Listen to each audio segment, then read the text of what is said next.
Hello everybody. I am Hafsa Ali and I'm a fourth year student and I'm also an associate at the guidance department of internal medicine group. The role of our department is to organize multiple hands-on workshops, and we have previously conducted successful workshops on suturing, IV cannulation, and examination. So today our objective is to guide you on electives because June is coming up and that's when most students go for electives and they're confused about what electives are, their importance, and how to apply the application process and how to choose a hospital. So we hope to give you guys some clarity through this session, and you guys can even ask questions in the end. Our first speaker for today is Dr. Naila Nadeem. She's from final year and she's going to be giving you an overview about electives and taking you through her journey of AKU. Thank you so much, Hafsa. Assalamu alaikum, everyone. I hope you're doing well. My name is Naila Nadeem, and I'm a final year MBBS student at SMC Karachi. So today I'm really excited to welcome you all on the today's session that is organized by IMIG. So in this session, we're gonna be talking about the electives, which is a very, very important topic for all the medical students out there because whether you're planning ahead or already applying at AKU for your electives in June, so I would guess that this session will be really, really helpful for you all. So we will be covering electives opportunities definitely in the AQU, but beforehand we're going to talk about the electives. What are electives? Why do we have to actually do? And how its importance in the CV, how to build a strong CV, its position, how to get the opportunities through electives, and all of that. Okay, so let's go ahead in our first slide. Okay, first thing that you have to know is what are electives. Electives are basically the short-term clinical rotation that you do outside of your hospital. ये कोई भी hospital हो सकता है, कोई government hospital हो सकता है, कोई public hospital हो सकता है, कोई international hospital हो सकता है. And electives vary करता है इसकी duration. कुछ बच्चे 15 days के लिए करते हैं, कुछ बच्चे 30 days के लिए कर रहे होते हैं, कुछ 2 months के लिए, 3 months के लिए. It varies, okay? And it totally depend upon कौन से आप इंस्टीट्यूट में कर रहे हैं, वो कितने मंथ्स के लिए आपको इलेक्टिव्स दे रहे हैं, एंड आपको कितने लाइक मंथ्स के लिए और डेज के लिए करने हैं. It totally depend on that and it varies from institute to institute. ठीक है, तो अगर कोई भी आपको ड्यूरेशन देखना हो तो आपको हमेशा उस इंस्टीट्यूट का जाके उनका क्राइटेरिया देखना पड़ता है कि वो आपको कितने टाइम के लिए ऑफर कर रहे हैं. Okay, the next thing is कि व्हाई डू electives मैटर्स. मतलब ये करना क्यों है, मतलब क्या होगा इससे, और अगर नहीं करेंगे तो क्या हो जाएगा. ठीक है, सो फर्स्ट थिंग इज अगर आप किसी भी इंस्टीट्यूट में इफ यू आर गोइंग, तो first thing that you will gate is clinical exposure definitely. The second thing that you will gate is clarity of career. मुझे लगता है कि ये सबसे ज्यादा इंपॉर्टेंट थिंग है, क्योंकि अगर आप किसी भी इंस्टीट्यूट में काम के लिए जा रहे हो, रोटेशन के लिए जा रहे हो, तो definitely you will be learning the clinical stuff, right. But the most important thing is कि अगर आप एक ऐसे टाइप ऑफ स्टूडेंट हो, ठीक है, जिसको आइडिया नहीं है अभी at this stage of your life कि आपको सर्जरी परस्यू करना है या फिर आपको मेडिसिन परस्यू करना है, और सर्जरी करना है तो कौन सी सर्जरी करना है, जनरल सर्जरी करना है, ऑर्थो करना है, या फिर न्यूरो सर्जरी करना है, और मेडिसिन में भी यू हैव नो आइडिया. तो अगर आप चाह रहे हो कि मुझे थोड़ा सा नो हो जाए इस फील्ड के बारे में, तो आई वुड से कि this is the best thing कि इसको आप अपना गोल रखे या थीम रख के आगे electives ज्वाइन करें. ठीक है, अब elective से होगा क्या. ठीक है, the first thing is your CV building. For example, if you're a kind of student जिसको ऑलरेडी पता है कि मुझे न्यूरो सर्जरी में जाना है, and you are in first year, second year, third year और फोर्थ ईयर, ओके, तो अगर आप अपने फर्स्ट ईयर से ही और इवन थर्ड ईयर से ही अगर आप अपनी उसी अपनी जो सीवी है वो बिल्ड करना शुरू कर देंगे, अपनी जितनी electives होंगे वो सारी न्यूरो सर्जरी में होंगे, अगर आपकी रिसर्च होंगी वो सारी न्यूरो सर्जरी में होंगी, आपकी networking and everything is regarding to the neurosurgery, then there will be really high chances कि आप जो है वो स्टैंड आउट करेंगे ओवर एवरीवन. ओके, अब एक ऐसा स्टूडेंट हम कंसिडर करते हैं कि जिसको भी आगे न्यूरो सर्जरी में करना है, वो रेजिडेंसी करनी है, but they are not doing electives and they are not doing anything. ऐसा नहीं है कि आपको रेजिडेंसी नहीं मिलती, it you will get residency definitely. But the thing is कि आप स्टैंड आउट करने चाहिए. At this time in Pakistan this is really really important to stand out, क्योंकि बहुत ज़्यादा कंपटीशन हाई है. So this is really important. The next thing that you got to do while you are doing electives is to get the exposure to different setups. Okay, this is really important. For example, अगर आप जो है वो government setup में काम कर रहे हैं, ठीक है, for example me, I am like government student, ठीक है, मैं जेएसएमयू में पढ़ती हूँ। तो अगर मैं इलेक्टिव करूंगी किसी प्राइवेट हॉस्पिटल के अंदर, लाइक लियाकत के अंदर या फिर एक यू के अंदर, then I will see the different setup, कि एक इंटरनेशनल एक्सपोजर होगा कि वहाँ का सेटअप किस तरह काम करता है, क्योंकि हमारा गवर्नमेंट सिस्टम टोटली डिफरेंट है from the private setup, right?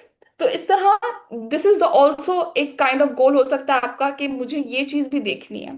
The next thing, और ये बहुत मोस्ट इंपॉर्टेंट है, that is the research opportunities. अगर आप कहीं पर भी इलेक्टिव्स कर रहे हो, तो सिर्फ नाक की सीध के साथ अगर आप क्लिनिक जा रहे हो और वहीं से वापस आ रहे हो घर, that is not worth it. I would से this is literally not worth it.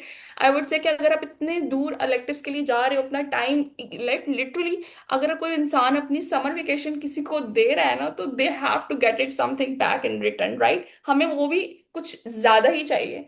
तो हम उसके अंदर what I would suggest is कि क्लिनिकल एक्सपोजर के साथ आपके अंदर ये एबिलिटीज होनी चाहिए कि आपको किस तरह नेटवर्किंग करनी चाहिए with consultant, with all the nurses staff as well, with the जो रेजिडेंट्स होते हैं उनके साथ आपको किस तरह बात करनी चाहिए, how to talk to them about the research opportunities. Definitely you will not even believe that कि AQ के अंदर वहां पर कंसल्टेंट भी रिसर्च कर रहे होते हैं, वहाँ रेजिडेंट्स भी रिसर्च कर रहे होते हैं, वहाँ even nursing staff they are also doing the research as well. तो आप हर किसी से ये अपॉर्चुनिटीज डिस्कस कर सकते हो। यू नेवर नो कि आपको किससे क्या चीज़ के अपॉर्चुनिटी मिल जाए। So you have to discuss this with everyone. So I would say कि this is a main thing, जो कि आप जब भी इलेक्टिव्स करो तो ये आपकी वजह होनी चाहिए।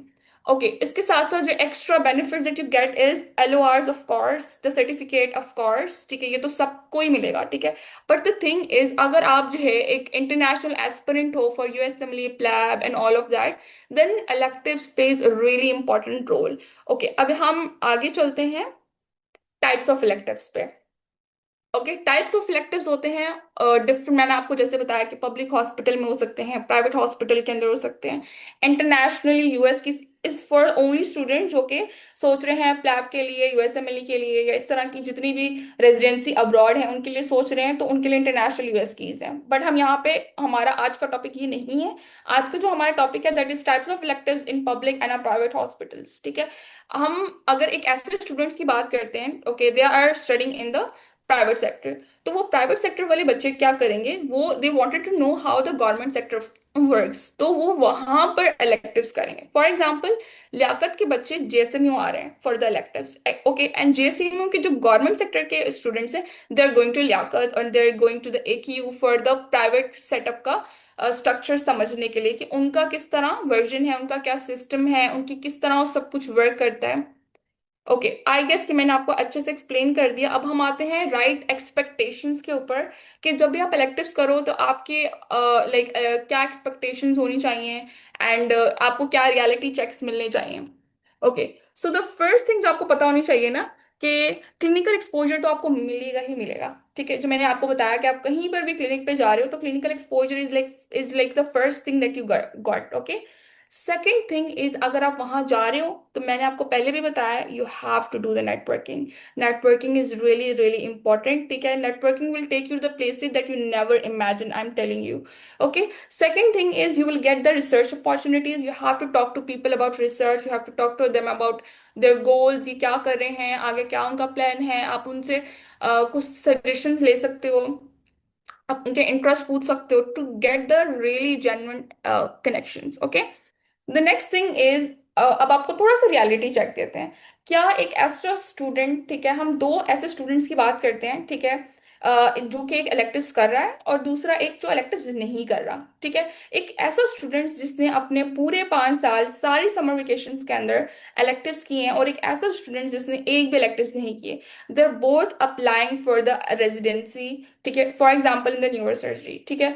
अगर वो न्यूरो सर्जरी में अप्लाई करें, is the chances of getting the neuro surgery residency is lacking for the student जिसने इलेक्टिव्स नहीं की? No, not at all. But जब आप इंटरव्यू में when you talk about the stuff, कि हाँ मैंने इस चीज के अंदर इतनी ज्यादा इन्वॉल्व हुई हूँ कि मैंने यहाँ पर भी इलेक्टिव्स किए, यहाँ पर भी किए, तो यू स्टैंड आउट, ओके। ऐसा नहीं है कि you will not get the residency, या आपको आगे जॉब नहीं मिलेगी, या फिर आपको आगे इस तरह की अपॉर्चुनिटीज नहीं मिलेंगी, ऐसा नहीं है, ठीक है। आपको ये बात समझनी पड़ेगी कि इट्स नॉट मैंडेटरी, बट ये है कि अगर आप करोगे तो यू विल स्टैंड आउट, ठीक है। ऑल्सो द थिंग इज के हम क्यों करें electives? To boost our CV, right, कि हमारी सीवी बहुत अच्छी बनेगी, बट जरूरी नहीं है कि इट डेफिनेटली और it guarantee your CV booster. Okay, you have to make sure कि आपको उसको अपनी सीवी में कैसे पुट आउट करना है, अपने इंटरव्यूज के अंदर आप उसको किस तरह पुट आउट कर सकते हो, then it will only work out. अगर आप इसको सिर्फ चुपचाप जाके इलेक्टिव्स करके आ रहे हो, ठीक है, बिल्कुल सीधा जा रहे हो इलेक्टिव्स करने और फिर वापस आ रहे हो and you are not doing anything, ठीक है, आपको सीवी को बिल्ड करना नहीं आता, आपको सीवी बनाने नहीं आती कि आप उसको अपने इलेक्टिव्स को किस तरह पुट इन करोगे, and you don't know how to talk about it, क्योंकि this is also important thing to talk about the stuff that you are actually doing, because people will not know कि आप क्या कर रहे हो until unless you talk about it, ठीक है। अब आ जाते हैं कि मैंने आपको ये बता दिया कि रेजिडेंसी जो है वो इट्स नॉट इम्पॉर्टेंट कि आप जो है वो इलेक्टिव्स करो ना करो। अब आ जाते हैं कि फर्स्ट थिंग इज आपको रिसर्च अपॉर्चुनिटी इससे मिलेगी, but not definitely you will get it, ठीक है। आपको ये भी समझना बहुत ज्यादा इंपॉर्टेंट है कि it it do not guaranteed you everything, but I would say कि electives is a very very precious time, क्योंकि अगर आप अपनी वेकेशंस जो है वो किसी चीज में स्पेंड कर रहे हो ना, तो that should be definitely worth it. अब आते हैं कि बहुत सारे स्टूडेंट्स पूछते हैं कि हम अपने फ्रेंड्स के साथ करने चाहिए नहीं करने चाहिए। ओके, इसके अंदर मुझे लगता है कि टू एक्सट्रीम ओपिनियन हो सकते हैं, ठीक है। मेरा ओपिनियन ये है कि आपको अपने फ्रेंड्स के साथ नहीं करनी चाहिए। वाई? क्योंकि अगर आप जो है अपने फ्रेंड्स के साथ electives करोगे, देन आपकी लर्निंग थोड़ी सी डिफरेंट होगी, एंड अपने फ्रेंड्स के बगैर करोगे तो लर्निंग थोड़ी सी डिफरेंट होगी। फॉर एग्जाम्पल, अगर आप अपने क्लिनिकल रोटेशंस की बात करें, क्योंकि आपके जो क्लिनिकल ग्रुप्स होते हैं that are with your friends, right, and आप उसके अंदर इंजॉय करके आ जाते हो, आप ओपीडी भी जा रहे हो तो हंसी मजाक, साथ पढ़ाई भी हो रही है, साथ हंसी मजाक भी चल रहा है, राइट। तो it is fun, but also आपकी लर्निंग नहीं हो रही, ठीक है। यहाँ पर लर्निंग क्यों नहीं हो रही? क्योंकि आप अपने फ्रेंड्स के साथ मजे के चक्कर में you are not doing networking, you are not talking to a different amount of people, ठीक है। when you're not with your friend now, so you start looking and talking to other people as well, कि okay, अगर आपके साथ staff में कोई nurse है, you will talk to her, अगर कोई जो है वो कंसल्टेंट है, you will talk to him। इस तरह there will be a lot of people, ठीक है। अगर आप दूसरे लोगों से बात करने की अपॉर्चुनिटी आपको सिर्फ तब मिलेगी when you're not with your friend, ठीक है, and that situation is when you're uncomfortable, ठीक है। without friend you are uncomfortable, and when you are uncomfortable you will learn a lot, I'm telling you will learn a lot of things, how to handle different situation, you're gonna learn it, okay। अगर क्योंकि जब future में you're gonna do house job, you're gonna do residency, you will not have your friends, ठीक है।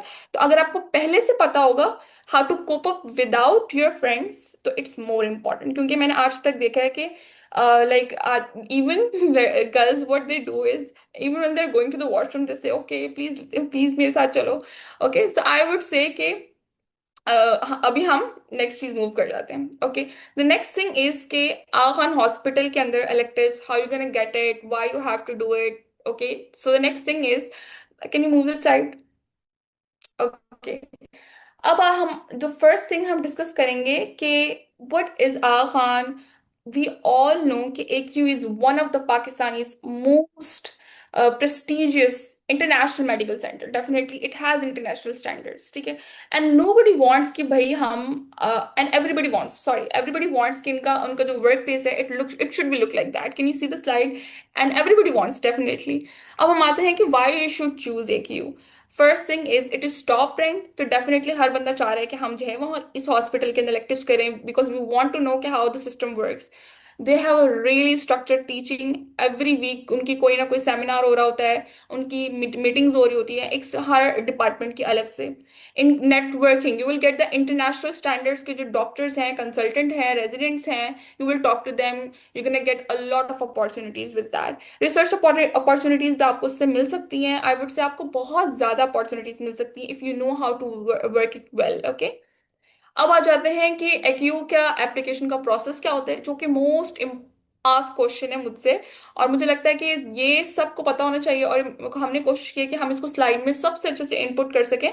अगर आपको नहीं समझ आएगा, मैं अपनी स्लाइड शेयर करके आपको स्टेप बाय स्टेप और अच्छे से एक्सप्लेन करने की कोशिश करूंगी, ताकि आपको ज्यादा क्लियर हो सके।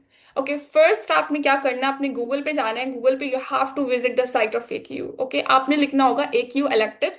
Late me share a screen with you, ताकि आपको एक एक स्टेप में प्रॉपरली एक्सप्लेन कर सकूं। ओके, ओके, आपने सबसे पहले क्या करना है, गूगल पे जाना है एंड उनको वहां पर एक यू इलेक्टिव प्रोग्राम लिखना है।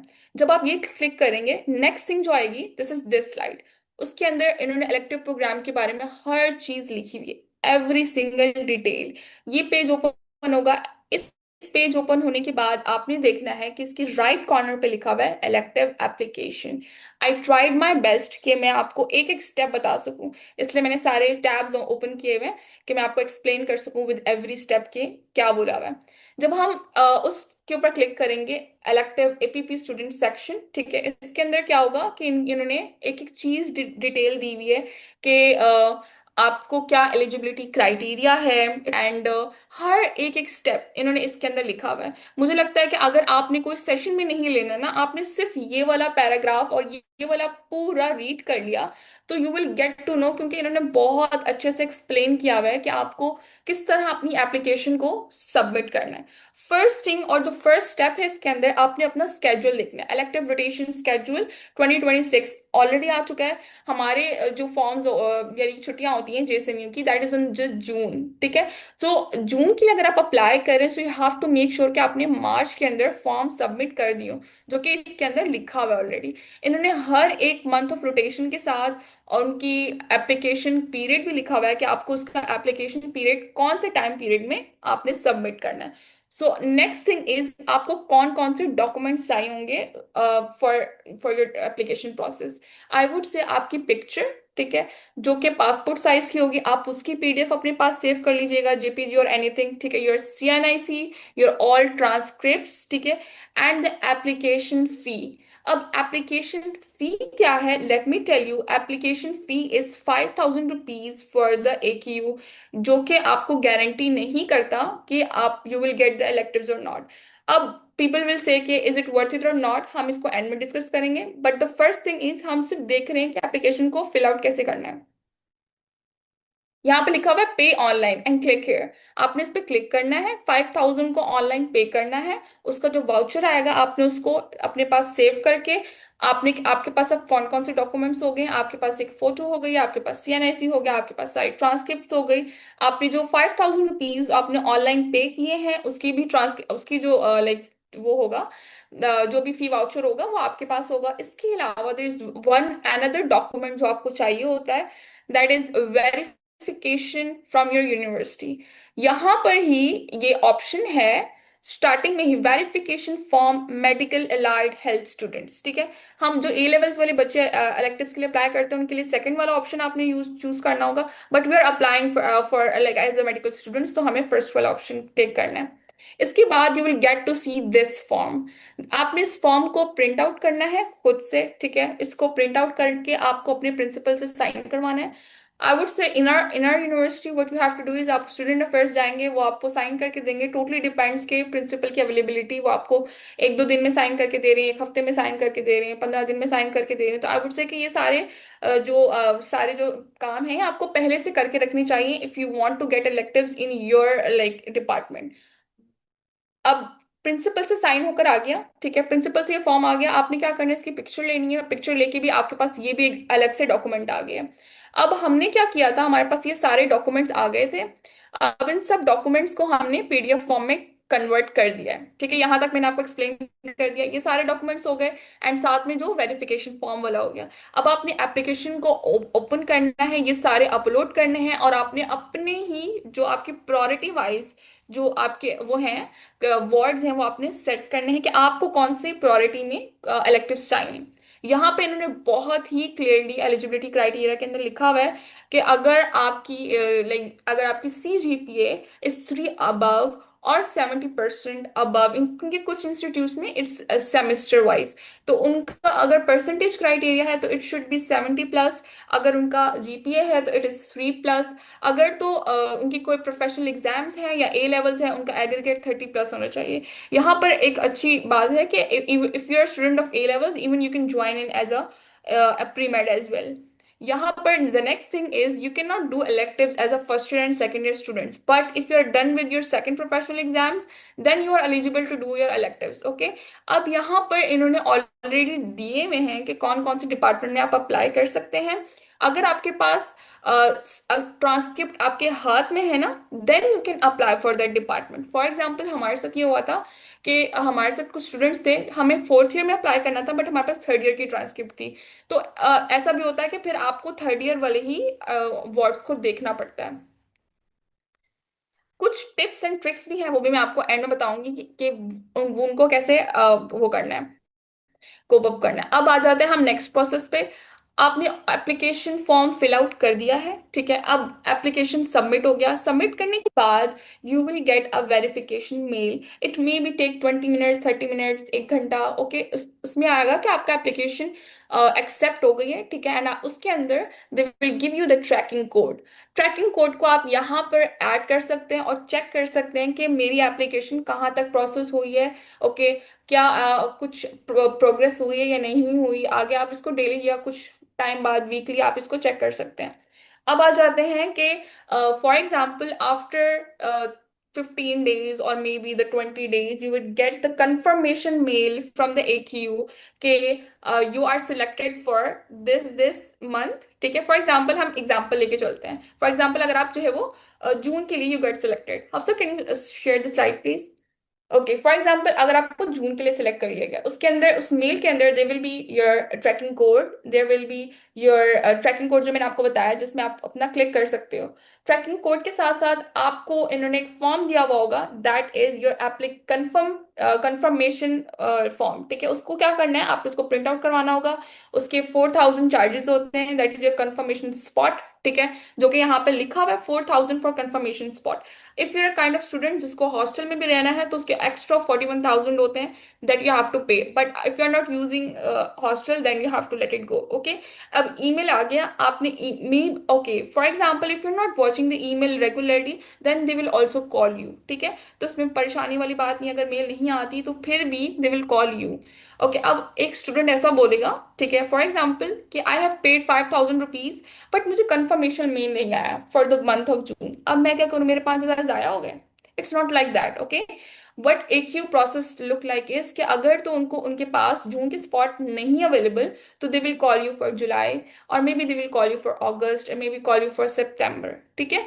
अब इट्स अप टू यू कि are you available on July, September और अगस्त। आई वुड से कि टाइमिंग्स आप मुझसे वो कंपनसेट कर सकते हो, but it's a once in a lifetime opportunity. So I would say कि अगर आपको अपॉर्चुनिटी मिल रही है तो आगे आपको परस्यू करना चाहिए, आपको आगे अपना प्रोसीजर लेके चलना चाहिए, ओके।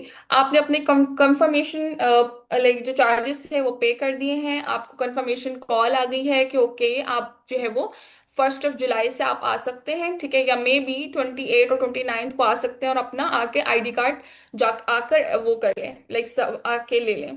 देन आप वहां जाएंगे अपने कुछ डॉक्यूमेंटेशन के साथ और वो आपको अपना आईडी कार्ड दे देंगे। There will be a lot of perks with the card as well. अब मैं अपना एक्सपीरियंस बताती हूँ कि what's my experience was as an elective student. First thing is, क्योंकि मैंने सर्जरी में किए थे, तो सर्जरी में आपके पास दोनों क्लिनिक्स और सर्जरी वाला पार्ट दोनों आ जाता है कि you have to see the clinics as well, and surgery में भी आपको अपॉर्चुनिटी मिलती है, ओके। फॉर एग्जाम्पल जिस तरह गवर्नमेंट सेक्टर के अंदर क्या होता है, जिस दिन ओपीडी से मतलब ओपीडी सिस्टम वाइज होती है कि अगर फॉर एग्जाम्पल आप जनरल सर्जरी की ओपीडी है Monday, Thursday, Friday, like that, and आप उस ओपीडी में जाते हो, वहां पर आप रूम में बैठ जाते हो विद कंसल्टेंट, एंड वो जो है जो भी कर रहे होते हैं and you are watching that, right. But यहाँ पर AQ में the system is not like that. वहां पर क्या होता है, there is rooms, can you see in the slide के मैंने एक पिक्चर अटैच की है फ्रॉम माई इलेक्टिव्स के। यहाँ पर दिस इज द काउंटर जो कि बाहर की तरफ है, ठीक है। This is an OPD counter, यहाँ पे कंप्यूटर के अंदर सारे सिस्टम्स होते हैं। साथ में देयर आर रूम्स, ये पेशेंट रूम्स हैं जो कि हर डॉक्टर को उनके क्लिनिक के अकॉर्डिंगली अलॉट किए जाते हैं, okay. Someone is saying but you mean total amount application is 9,000। Yes, first is आपको 5,000 पे करने पड़ते हैं, देन यू हैव टू पे 4,000 for confirmation spot, okay। Someone is saying about the 41K, 41K is hostel charges basically। Timings of electives totally depend on आपका कौन सा clinic है, ठीक है, कौन सा उसकी क्या टाइमिंग्स हैं, सर्जरी की टाइमिंग्स। ये इस तरह की जिस तरह गवर्नमेंट हॉस्पिटल वर्क करते हैं इस तरह प्राइवेट सेक्टर वर्क नहीं करता। इनका टोटली डिफरेंट सेटअप होता है, क्योंकि जो गवर्नमेंट वाले डॉक्टर्स भी होते हैं ना वो भी वहां पर आके अपना क्लिनिक चला रहे होते हैं, तो इनका टाइमिंग्स बिल्कुल डिफरेंट होती हैं। So it totally depends. आ गए and now let's go and do the rounds, ठीक है। एंड आप वो क्लिनिक देखेंगे, ठीक है, वो मे भी आपको अपॉर्चुनिटी दे एग्जामिनेशन करने की, लेकिन आपने उससे पहले कोशिश करनी है do your basic examination as well, ठीक है। और देन आपको और क्या चांसेस मिल सकते हैं एक्सपीरियंस के अंदर, आप जो है अगर आपका साथ में सर्जरी आपने परसू किया हुआ है, for example I did in surgery, then maybe you will get the chance to scrub in and do the suturing, ठीक है। बट ये अपॉर्चुनिटी सिर्फ अगर आप सर्जरी में आपने ऑब्जर्वरशिप की हुई है, then you will got this opportunity.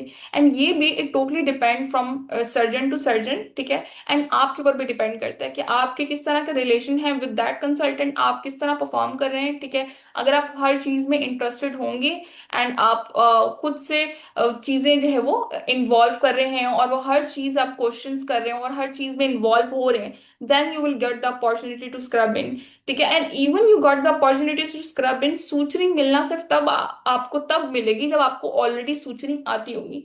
So I would suggest all the fourth year and fifth year के स्टूडेंट, फिफ्थ ईयर को तो ऑलरेडी उनके एग्जाम में सर्जरी सूचरिंग होती है, but all the fourth year student as well, if you wanted to get the suturing opportunity ना, तो अपने हैंड्स ऑन इतने अच्छे कर लें, इतने अच्छे कर लें, क्योंकि सर्जरी में आपको सिर्फ तब अपॉर्चुनिटी मिलेगी सूचरिंग की अगर आपको ऑलरेडी सूचरिंग आती होगी। स्क्रबिंग होने के बाद कोई वेट नहीं करेगा कि ओके आप जो है ओके हम आपको भी सिखाएंगे पहले फिर जो है आपको अपॉर्चुनिटी देंगे, ऐसा नहीं होता। What I used to do, you will not even believe कि व्हाट आई डिड इज कि सुबह जब मैं आती थी, कंसल्टेंट नहीं आए हुए, तो मैं अपना सूचरिंग पैड लेके जाती थी और सूचर्स करती रहती थी, क्योंकि मुझे नहीं पता था कि when I will get this opportunity, और मिलेगी भी या नहीं मिलेगी। क्योंकि the only thing that was in my mind is कि अगर तो मुझे मिली अपॉर्चुनिटी तो मैंने उनको बोलना है फुल कि मुझे आती है सूचरिंग, ताकि I will get the idea कि हाँ, और वो मुझे अपॉर्चुनिटी दें।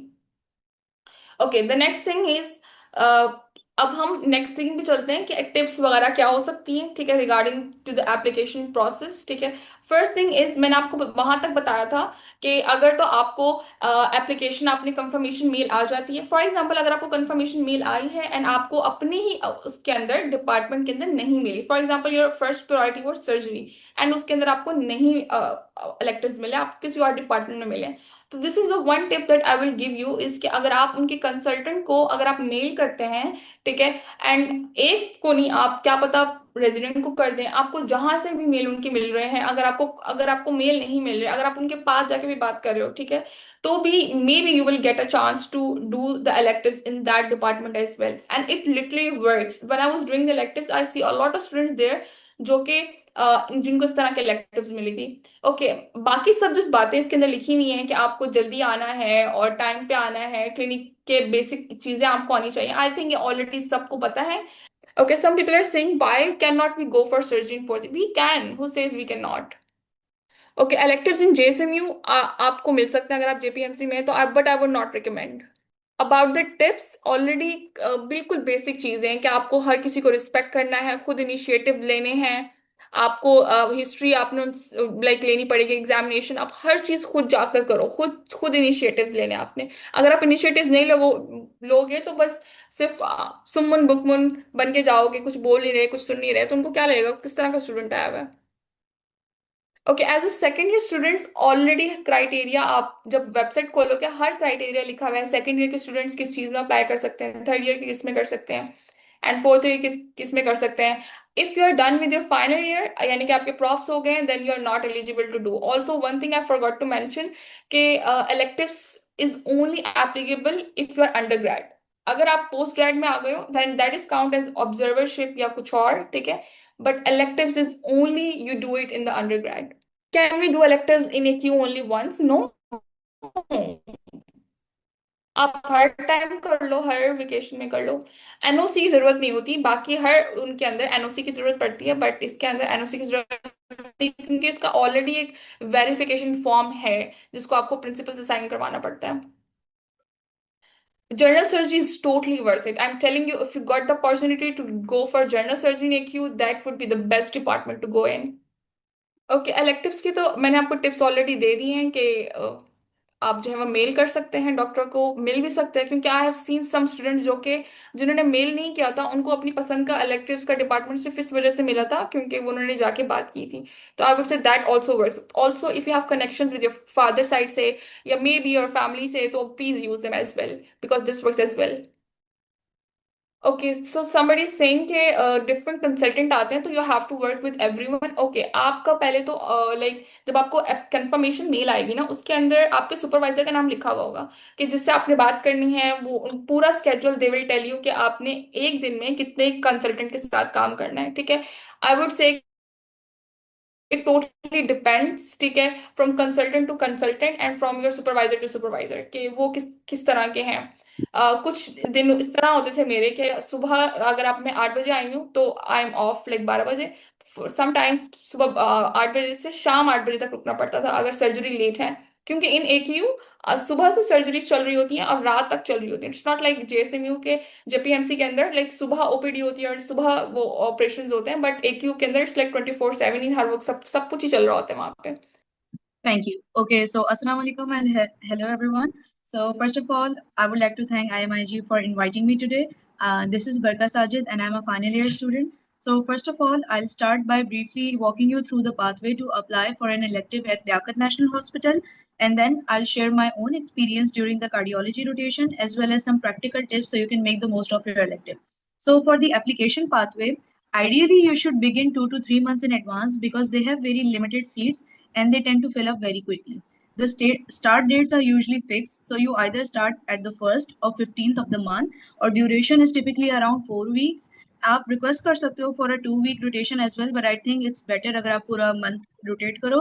इसके अलावा the fee is around 6,000. In terms of eligibility criteria, you need a GPA of at least 2.65 and you must have completed your preclinical years or your second year exams. Pura eligibility criteria is given on their website, so you can visit as well. इसके अलावा to start the application process, you will first download the Liaquat National application form from their website and then you will obtain the NOC from your university. NOC का क्या process होता है? First you will go and ask for the voucher from the Student Affairs Department and you will pay the amount. The amount was like rupees 1,000 back when we applied. उसके बाद you will write an application mentioning के hospital और किस tentative dates पे आपने अपना elective करना है. उसके बाद you will get the application signed from Dr. Bilal and you will fill out the form. You will then submit the form, your signed application, your transcript, as well as your enrollment card and paid voucher to the student affairs. और उसके बाद आपकी NOC process होने जाती है. There is one important thing that I would like to mention here कि NOC process बहुत time लेता है, तो हमारा तो 1 महीना भी लग गया था. तो इट्स वेरी इंपॉर्टेंट कि आप रेगुलरली फॉलो अप करो स्टूडेंट अफेयर्स के साथ, बिकॉज अगर यहाँ डिले आया ना, so it will actually cost you your elective spot at the elective program. There are some specialties that tend to fill up very quickly, जैसे कि cardiology है, neurology, internal medicine, obs and gynae, as well as general surgery. So it's a very good thing कि आप थोड़ा जल्दी start करो. हमारे batch में cardiology में there were only 5 students, so you see what I'm talking about कि जल्दी fill हो जाती है, तो you need to start your application very early. इसके अलावा when you receive your NOC, आप लोग अपने डॉक्यूमेंट्स जो है लियाकत नेशनल हॉस्पिटल में there is this complex, Wajid Ali complex, वहां जाके आप सबमिट कराओगे. आप अपनी NOC, अपनी ट्रांसक्रिप्ट, अपना स्टैम्प फॉर्म एंड अपनी फोटोग्राफ जो है सबमिट कराओगे. उसके बाद आपको वहाँ बार बार कॉल करके पूछनी होगी अपनी कंफर्मेशन के लिए, क्योंकि कंफर्मेशन जो है फौरन नहीं आ जाती, कभी कभार 1 से 2 दिन पहले भी आ जाती है आपकी स्टार्ट डेट से. तो इट्स वेरी इंपॉर्टेंट कि आप कॉल कर करके आप पूछते रहो कि if you have receive your confirmation spot और not. If it's feasible for you guys, I would suggest कि आप इन पर्सन जाके मिल लो, लेकिन अगर नहीं पॉसिबल है तो कॉल देम रेगुलरली. इसके अलावा I would like to talk about my experience. So I rotated in cardiology, और इस तरीके से होता था कि हर डिपार्टमेंट का एक कोऑर्डिनेटर होता था एंड एक व्हाट्सएप ग्रुप बनाया जाता है फॉर इलेक्टिव स्टूडेंट्स के लिए, और वीकली रोटा उनके साथ शेयर होता है कि आपने किस डेज में ओपीडी रोटेट करना है, किस में आपने वार्ड रोटेट करना है, और अगर आप सर्जिकल इलेक्टिव स्टूडेंट हो तो आपके लिए ओटी की डेज भी होते हैं. इसके अलावा we were expected to attend 6 days a week and हमारा जो स्टार्टिंग लॉगिन टाइम होता था वो 9 AM होता था and we would go and write mark our attendance. उसके अलावा ऑफ के लिए ये होता था कि depends to be honest on your workload, दोपहर तक ऑफ हो जाता था. सो इनिशियली हम लोग वार्ड्स में स्टेशन थे. सो वेयर वहाँ यही होता था कि हम लोग रूटीन हिस्ट्रीज ले रहे होते थे, and we would present them to the residents, and then we will join the consultant rounds. So ward experience was somewhat similar to what we have here in Jinnah. So you are the one who have to take the initiative. We repeatedly approach the residents, we ask them to perform examinations, and we try to take remain in ward. आप अपनी histories लो, residents को present करो, and ask them if you are lacking something या आपने कहीं mistake किया है, तो that's how you can learn. इसके अलावा रेजिडेंट्स खुद जब एग्जामिनेशन परफॉर्म कर रहे होते हैं, गो स्टैंड विद देम, उनके साथ सीखें, उनकी सुपरविजन में परफॉर्म करें, ताकि आपको समझ आए कि एग्जामिनेशन कैसे परफॉर्म करनी है. इसके अलावा सुबह के टाइम कंसल्टेंट राउंड्स होते हैं, they are very important. I know एक बहुत बड़ा ग्रुप आता है, उसमें बहुत सारे residents and house officers already होते हैं मौजूद, लेकिन गो विद देम. जब रेजिडेंट अपना केस प्रेजेंट करता है, मैनेजमेंट प्लान डिस्कस हो रहे हैं, so you get to learn a lot there. इसके अलावा in the same week we were then station at the OPD, and honestly my friends and I found ourselves more inclined towards the OPD, because वहाँ जो interaction और exposure था with the consultants and patients, वो बहुत ज्यादा था. तो initially हमारा कोई वन कंसल्टेंट डिसाइडेड नहीं था, तो what we did, there was this board. वहां से हम लोगों ने इन्फॉर्मेशन ली for the number of consultants there are, और उनकी टाइमिंग्स हम लोगों ने कंफर्म करवाई, और हम हर किसी के साथ रोटेट करते थे. उससे फायदा क्या होता था कि we were able to learn different clinical approaches or understand the diverse teaching styles, because every consultant had something unique to offer. Wahan we rotated with the HOD, who was Dr. Hafiz. Then there was Dr. Kalimullah, Dr. Ishtiyaq, and Dr. Najia. They were all very great. But the one who stood out for us was Dr. Imran. His full name is Imran Sandilo. तो उनका ये होता था कि he used to do the morning ward rounds. So हम लोगों ने भी उनके साथ रोटेट करना शुरू कर दिया था. तो इन राउंड्स के अंदर he would explain us the case scenarios, diagnosis, management कैसे होती है, और क्लिनिकल पॉइंट्स. तो इसकी वजह से ना हमारा वार्ड का जो एक एक्सपीरियंस था, बहुत स्ट्रक्चर्ड था. तो since we were already getting the ward experience with him, तो हम लोगों ने अलग से वार्ड जाना छोड़ दिया था, ना हमने अपना ज्यादा टाइम जो है वो ओपीडी में स्पेंड किया था. इसके अलावा उनके मॉर्निंग और इवनिंग क्लिनिक्स दोनों होते थे, and I used to stay for the evening clinic as well, because ज्यादा पेशेंट एक्सपोजर हमें मिलता था. इसके अलावा हम लोग की बेसिक डेली रूटीन क्या होती थी कि आई वुड कम, मतलब my friends and I would come early to the clinics. We would assist in preparing the patient files prepare करते थे पेशेंट की, उनको वेटिंग रूम से बुलाते थे, and we would assist with their vitals, उनका BP लेते थे, pulse, weight, and we would escort them to their consultation rooms. वहाँ we would arrange their files, we would document their histories, and we would ask for their medications and everything, और सब चीजें पहले ही organise कर लेते थे before the consultant come. So doctor Imran का इस तरीके से होता था कि he had multiple rooms for the consultation. So each one of us would get divided in the room, and हम लोग जो है सेपरेट रूम्स में पेशेंट की हिस्ट्री लेते थे एंड अपना केस प्रेजेंट करते थे. तो प्रेजेंटेशंस देने के बाद ये होता था कि the doctor would explain us the findings, and he would discuss the management, he would guide us कि किस तरीके से रिपोर्ट पढ़ते हैं, कौन सी मेडिकेशन कहाँ काम आती है. इसके अलावा फीडबैक देते थे, so that was really helpful. Case presentation के साथ साथ over the time what happened कि ही started supervising us while we wrote the prescriptions as well. इसके अलावा pre surgical medical fitness notes जो होते हैं, हमने वो भी लिखना शुरू कर दिए थे. तो इससे ना बहुत ज्यादा हैंड्स ऑन एक्सपीरियंस मिल रहा था. Obviously everything was under supervision, but experience यहाँ काफी अच्छा मिल रहा था. इसके अलावा ओपीडी का itself exposure was very good. हम लोग जो है सिर्फ हिस्ट्रीज नहीं ले रहे होते थे, we used to assist in counselling the patients, और बेसिक मैनेजमेंट प्लान्स बता रहे होते थे, उनके कंसर्न एड्रेस कर रहे होते थे. तो यहाँ कम्युनिकेशन स्किल्स हमारी बहुत बिल्डअप हुई थी. इसके अलावा आई वुड सजेस्ट कि you build a good rapport with the house officer and residents, because उन्होंने हमारी बहुत हेल्प की थी. वहाँ जो भी हाउस ऑफिसर और रेजिडेंट स्टेशन थे, they used to explain us कि ईसीजी कैसे रीड करते हैं, एको इंटरप्रिटेशंस कैसे होती हैं, कौन सी मेडिकेशन कहाँ हेल्पफुल होती है, कौन से डिफरेंट ब्रांड नेम्स के अंदर आती है, किन कंडीशन के कैसे साइन और सिम्टम्स होते हैं. इसके अलावा मैं ये करती थी कि जब मैं क्लिनिक जल्दी आती थी, तो I use to visit echo and ECG room, जो कि बिल्कुल डाउन द कॉरिडोर थे. वहां जाके क्या होता था कि जितने भी कार्डियोग्राफर्स और सोनोग्राफर्स होते थे, they were very welcoming for us to us, and they use to explain कि हाउ कैसे डिफरेंट कंडीशंस जो है अपीयर होती हैं आपके एको में, लीड्स कैसे वर्क करती हैं, प्रोटोकॉल्स क्या होते हैं, और क्या आप मतलब कैसे इंटरप्रेट करते हो डिफरेंट ईसीजीज को, फाइंडिंग्स क्या आप देखते हो. तो दिस इज वेरी इंपॉर्टेंट. इसके अलावा हम लोग और भी कुछ करते. इसके अलावा हमारे पास ये सिनेरियोस भी होते थे कि कभी कभार जब पेशेंट्स आते थे, तो अर्जेंटली ईसीजी और एको रिक्वायर्ड होता था, तो हम अपने पेशेंट्स को जिनकी हमने हिस्ट्रीज प्रेजेंट की उनको अकम्पनी करते थे. इससे क्या होता था कि क्लिनिकल फाइंडिंग्स और इन्वेस्टिगेशंस को हमें रिलेट करना आ गया था. इसके अलावा हम लोग अपने कंसल्टेंट के साथ कैथ लैब भी जाया करते थे for angiography procedures, and then later on in the clinic he would explain us कि विजुअलाइजेशन कैसे करनी है, एंजियोग्राफिक फाइंडिंग्स क्या होती हैं, किन कंडीशंस में आप क्या चीज देख रहे होते हो. तो दिस वाज रियली हेल्पफुल. इसके अलावा I be honest with you guys, by the end of the rotation हम लोगों ने इतनी अच्छी रिपोर्ट बना ली थी विद द एंटायर टीम कि हमारे पीए भी कभी कभार जोक करते थे कि ऐसा लगता है we are the ones who are running the clinics, because जब क्लिनिक स्टार्ट होती थी और एंड होती थी वी वुड बी देयर, हम लोग हमेशा पूरा दिन वहां स्पेंड करते थे।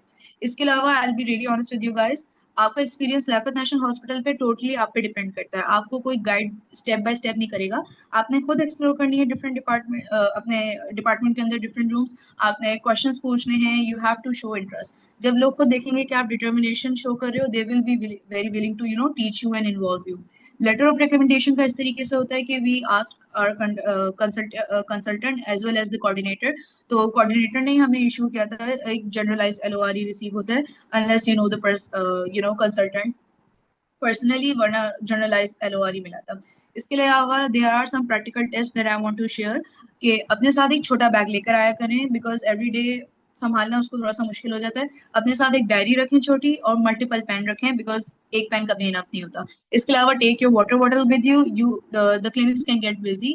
Take your university ID card with you. इसके अलावा where your white coat and look presentable, because जितना प्रोफेशनल आप नजर आएंगे it will leave a strong first impression. You have to carry your stethoscope unless you are rotating in dermatology. इसके अलावा you will need your BP apparatus because you will be asked to take vitals at times. इसके अलावा आप arrive early, जल्दी आएं और अपने आप को हर कंसल्टेंट्स के साथ इंट्रोड्यूस कराएं शुरू में, बिकॉज जाहिर है आपको नहीं पता कौन कैसा टीच कर रहा है, किसके साथ कैसा एक्सपीरियंस होगा। इसके अलावा एक रूम में नहीं खड़े रहें, आप डिफरेंट जगह रोटेट करें, हर जगह जाएं, हर चीज को देखें, अपनी डायरी में मेडिकेशंस नोट करें, प्रोटोकॉल्स देखें, अगर कोई इंटरेस्टिंग केसेस है तो वो भी लिखें, because I can assure you ward में आपको केस रिपोर्ट्स देखने का भी बहुत मौके मिलते हैं। वहाँ कंसल्टेंट्स कुछ ऐसे भी थे जो कि थोड़े रिसर्च ओरिएंटेड थे, तो उनसे बात करें, उनको रीच आउट करें, अगर कोई इंटरेस्टिंग केसेस हैं डिस्कस इट विद देम, क्या पता आप लोगों को वहाँ रिसर्च अपॉर्चुनिटी भी मिल जाए। इसके अलावा जब आपको किसी कंसल्टेंट के साथ आपकी अच्छी एक रिपोर्ट मिल गई है, स्टे विद देम, ऑब्जर्व करें उनके साथ पेशेंट्स को, ताकि आपकी कम्युनिकेशन स्टाइल भी बिल्डअप हो। इसके अलावा ये एक जर्नल में टिप दे रही हूँ आपको, आप किसी भी डिपार्टमेंट में रोटेट करो ना, उससे पहले इट इज नेसेसरी कि आप बेसिक प्रोटोकॉल्स रिवाइज करके जाओ। यू नीड टू लर्न के हमारे रीजन में क्या बेसिक कंडीशंस होती हैं जिनके साथ पेशेंट आता है, क्या कॉमन कंडीशंस हैं, क्या मेडिकेशंस हैं, उनकी क्या साइन और सिम्टम्स होते हैं। तो this thing will help you out, because जब आपके पास थोड़ा एक बेसिक आइडिया होगा ना, आपके क्वेश्चंस भी स्ट्रक्चर्ड होंगे, आपको क्वेश्चंस पूछने में आसानी होगी। तो you need to stay confident and keep participating. अगर आप शाय करते रहोगे या फिर घबराते रहोगे तो इस तरीके से काम नहीं चलेगा, आपको कोई वहां नहीं डांटेगा, कोई आपका मजाक नहीं उड़ाएगा। सो you have to be confident. Okay, so overall मैं ये कहूंगी कि लियाकत में आपका एक्सपीरियंस आप पे डिपेंड करता है। We had different friends in different departments and किसी का भी बहुत बुरा एक्सपीरियंस नहीं रहा था, everyone had a great experience माशाल्लाह से। Okay, so it's not as such difficult to get the elective in Liaquat, but it's के काफी जो है ना कॉम्पिटेटिव है, बिकॉज लियाकत बहुत बड़ा टर्शरी हॉस्पिटल है और काफी स्टूडेंट्स यहाँ बहुत जल्दी अप्लाई करते हैं। हमने भी बहुत अर्ली अप्लाई किया था, बिकॉज एनओसी की वजह से टाइम लग गया था, तो थोड़ा सा इश्यूज आ गए थे, लेकिन अल्हम्दुलिल्लाह हमें अपना स्पॉट जो है सिक्योर हम लोगों ने कर लिया था। इसके अलावा फॉर्म जब आप फिल करोगे ना, they will ask you for your 3 preferences, तो अपनी 3 प्रेफरेंसेस आपने रेडी रखनी है, तो इनकेस अगर आपको फर्स्ट में नहीं मिल रहा तो सेकंड या थर्ड चॉइस में आप लोगों को मिल जाएगा इंशाल्लाह। Okay, so in which year of medical school? Okay, I applied in third year. Limitation ऐसा नहीं है ईयर वाइज, आप सेकंड ईयर के एग्जाम्स का रिजल्ट आ जाएगा उसके बाद आप अप्लाई कर सकते हो। रजिस्ट्रेशन टाइमलाइन ऐसा नहीं होती, एज आई सेड आपको अर्ली अप्लाई करना पड़ता है 2 to 3 months in advance, because काफी स्टूडेंट्स काफी इंटरेस्टेड होते हैं और बहुत जल्दी इनके स्पॉट्स बहुत लिमिटेड होते हैं। मसला ये होता है कि एक डिपार्टमेंट में 4 to 5 आपके पास स्पॉट्स होंगे। इलेक्टिव्स देखो वैसे तो 4 वीक्स के होते हैं, लेकिन आप 2 वीक्स के लिए भी रिक्वेस्ट कर सकते हो, but I think it's better आप फुल मंथ का एक्सपीरियंस लो। लेट तो नहीं है सच, I mean we are still in the mid of April, तो आई वुड सजेस्ट कि आप एक बार कॉल करके भी वहाँ मालूम करा लें कि कौन सी स्पेशलिटीज में अभी स्पॉट्स हैं, and immediately apply for your NOC. NOC में थोड़ा टाइम लग सकता है, ये इशू है कि लियाकत में आपको एनओसी चाहिए होती है। Ideal time as I said before 2 to 3 months आपको थोड़ा अर्ली अप्लाई करना पड़ेगा। Experience was itself very good. आपको पेशेंट इंटरेक्शन टोटली आप पे डिपेंड करती है। आप अपने साथ हिस्ट्री का, मैं कहती हूँ, एक टेम्पलेट रखें कि जिस डिपार्टमेंट में भी अप्लाई करें तो उनका एक प्रोटोकॉल क्या होता है, आप हिस्ट्रीज कैसे कंडक्ट करते हैं, उनकी बेसिक एग्जामिनेशंस क्या होते हैं। कोई आपको पेशेंट रोकेगा नहीं, आप under the supervision of house officers या रेजिडेंट प्रॉपरली अपना एग्जामिनेशन परफॉर्म करें। And sorry, which field is preferred for? देखो, field प्रेफरेशन it's totally depends on you, आपका कहाँ शौक है। अब आप सर्जरी में भी अप्लाई कर सकते हो। आई हैड फ्रेंड्स जिन्होंने सर्जरी में भी किया था, सो it totally depends on you. मैंने मेडिसिन में इसलिए किया था because I was in third year, तो हम लोगों की क्लिनिकल रोटेशंस उसी वक्त हम लोगों ने वार्ड जाना शुरू किया था, हमारे क्लिनिकल ईयर स्टार्ट हुए थे। So we wanted to see first medical side के मेडिसिन में किस तरीके से we have to deal with everything. इसके अलावा as a second year MBBS student which department are we supposed to do electives at JPMC? JPMC का देखो, it's totally on you. I have heard के second year में ज्यादातर students radiology में करते हैं, but again it totally depends on you. Timings 9 AM से लेके as I said before depend करता है वर्कलोड के ऊपर। हम लोग शाम तक भी रुकते थे क्लिनिक्स के लिए, बट आप सुबह की साइकिल के बाद यू कैन गो होम, मतलब 2-3 बजे ऑफ हो जाता है।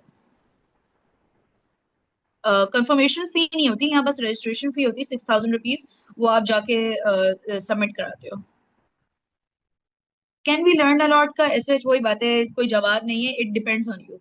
आप लोगों को थोड़ा पीछे पड़ना पड़ेगा, थोड़ा सा अनोइंग होना पड़ेगा कंसल्टेंट के साथ, बिकॉज आप जितना पूछोगे, अपने आप को इंट्रोड्यूस कराओगे ना, trust me, you will find someone जो कि आप who will be willing to teach you a lot. So, my name is Mohammed. Fourth year में मैंने जो है इलेक्टिव्स किए थे। यस, सो फोर्थ ईयर में मैंने जो है इलेक्टिव्स किए थे SIUT में। SIUT एज इन एक बहुत कैजुअल इसका जो है ना वो मेरा एक्सपीरियंस था, क्योंकि like there no legalities over there, कोई एप्लीकेशन प्रोसेस कोई इतना कोई खतरनाक नहीं था, कोई फीस नहीं थी यहाँ पे इलेक्टिव्स करने के लिए। और एक बहुत बड़ा शौक लगा था मुझे, मैं SIUT में करने इसलिए गया था कि मैं या तो यूरो या नेफ्रो में मैं एक्सपीरियंस हासिल करूँ। But it turned out SIUT is an entire hospital, और मुझे हर तरीके की फील्ड में मुझे जो है यहाँ एक्सपीरियंस मिला था। सो आई गो थ्रू माई एक्सपीरियंस, और उम्मीद से आपको इससे काफ़ी सारा लाइक इंसाइट्स मिलेंगी। सबसे पहले तो मुझे जो है ये चूज़ करना था कि मैंने इलेक्टिव्स करने का है, तो एक बहुत बड़ी मेरी नहीं जो मसला था वो कन्वीनियंस था कि मैं ट्रैवल कैसे करूँगा हॉस्पिटल तक। मैं मेमार में रहता हूँ, सो इट जिना में आने की नहीं मुझे जो है वो 1.5 घंटा लगता है। तो ऑब्वियसली मुझे और हॉस्पिटल्स जाने के लिए बहुत सारा कुछ कंसिडर करना पड़ा था। मैंने ज़ियाउद्दीन देखा था, ज़ियाउद्दीन में मैंने जो है वो NOC ले ली थी, उनका एप्लीकेशन प्रोसेस अब फिल कर दिया था मैंने। और लेकिन फिर उसके बाद मैंने जो ज़ियाउद्दीन के जो स्टूडेंट्स हैं उनसे बात की, एंड देन आई रियलाइज़ कि नहीं यार, ज़ियाउद्दीन के अपने स्टूडेंट्स अपने हॉस्पिटल में विलिंग नहीं थे काम करने के लिए। कि वहाँ पे वो बता रहे थे इतनी रिस्ट्रिक्टिव उनकी जो एनवायरनमेंट होते कि सर्जरी में आपको स्क्रबिंग नहीं करने देते, ये नहीं करने देते, वो नहीं करने देते, और दे वर वेरी क्या बोला अनएंथुसियास्टिक अबाउट देयर ओन फैसिलिटीज। पिनिस शिफा का मैंने देखा, मैंने ओझा का देखा। ओझा के अंदर जो है वो बहुत एक कैजुअल एटीट्यूड था, इतना कैजुअल कि मुझे नहीं लग रहा था कि मुझे यहाँ पे कोई फीलिंग होगा मुझे सिखाने की, नहीं बल्कि सब मुझे जिस तरह जिना के अंदर हमें जो है वो सब अवॉइड करते हैं, सब इनिशिएटिव हमें खुद लेना पड़ता है, यहाँ पे भी ऐसे ही होगा। मैंने इंडस का देखा, इंडस वॉज टू फार। फिर उसके बाद मैंने डॉ सिविल का देखा। सिविल एक बहुत अच्छा अपॉर्चुनिटी होती है इसके अंदर, स्पेशली अगर आपको इसकी इमरजेंसी या ट्रॉमा सेंटर में आपको मिल जाए, लेकिन उसके लिए आपको जो है ना वो एप्लीकेशन पहले से देनी होती हैं, लाइक ऑन स्पॉट जाके आप नहीं कर सकते। SIUT का ये था कि मैंने मई में जाके जो है ना वो बनाया था अपना प्लान SIUT को चूज़ करने का। और जाके सबसे पहले तो मुझे पता चला कि नेफ्रो और uro are different things. Nephro जो होती है वो मेडिसिन की फील्ड है, यूरोलॉजी एक सर्जरी की फील्ड है, और मुझे इन दोनों के बीच में चूज़ करना था, दैट्स इट। मैंने चूज़ कर ली नेफ्रोलॉजी। एप्लीकेशन प्रोसेस कुछ भी नहीं था, मुझे वहाँ जाना था, उनका एप्लीकेशन फॉर्म भरना था, मुझे अपनी यूनिवर्सिटी का NOC चाहिए था, एंड दैट वाज इट। मैं सेलेक्टेड था। मेरे जिस दिन हम गए थे इलेक्टिव्स के लिए 1 जून, उस दिन हमें जो ID कार्ड्स दे दिए थे उन्होंने। दैट वाज इट, बहुत कैजुअल से इनका जो है वो सेटअप था, it was just formalities, that's it. हमारा पहला दिन जो था इलेक्टिव्स का वो इमरजेंसी में था, और इमरजेंसी में कह लो विद इन 3 आवर्स डॉक्टर ने जो है ना वो जो कंसल्टेंट थे हमारे, उन्हें कोई 80-90 पेशेंट्स देख लेते हैं, and each patient was so critically ill के हमारे लेवल की बस की बात, हमारे बस की बात ही नहीं थी। वो क्या एक पेशेंट के बारे में हम 3 घंटे गुजार लेते उसमें। तो वो एक इतना कोई डिमीनिंग सा एक एक्सपीरियंस था कि हम सबके सब जितने भी इलेक्टिव्स कर रहे थे वो ऐसे थे कि नहीं हमें यहाँ इलेक्टिव्स करने ही नहीं चाहिए। लेकिन we went on with it, और उसके बाद जो है ना वो हमारा एक हर वार्ड के थ्रू हम गए। हमारे इमरजेंसी के बाद OPDs लगी, वार्ड्स लगी, medicine, euro, nephro, encore, diabetic clinic, transplant clinic, इन सब की जो है ना हमारे वार्ड्स भी लगते थे, OPD भी लगती थी।